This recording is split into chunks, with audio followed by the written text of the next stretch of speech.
Assalomu alaykum. Mana bugun quloq tozalash haqida ko'p vrachlarimiz turli xil munozaralar bilan chiqdi. Ya'ni birov uyda tozalash kerak, bir kishi tozalamaslik kerak degan savollar bilan videolar chiqdi. Buni shaxsan men o'zimning fikrimga keladigan bo'lsak, bunda uy sharoitida quloq tozalash mumkin.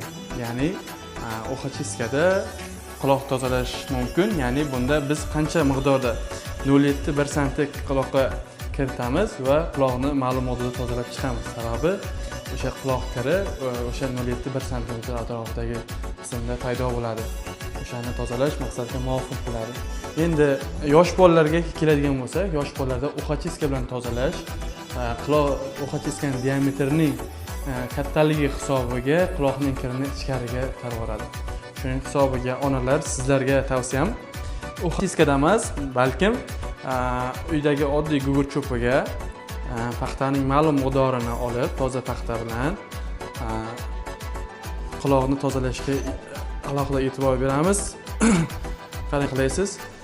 Mana shuni tepasiga qarang, e'tibor bering. Ya'ni tepasi ma'lum miqdorda paxta tepada qoladi. O'shani shu holatda o'raymiz.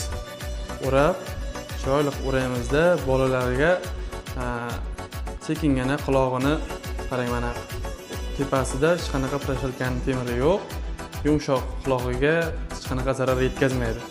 O'shani qulog'iga yengil 0,5, 0,6, 0,7 atrofida kiritib, yengilgina tozalab olish maqsadga muvofiq bo'ladi onalar.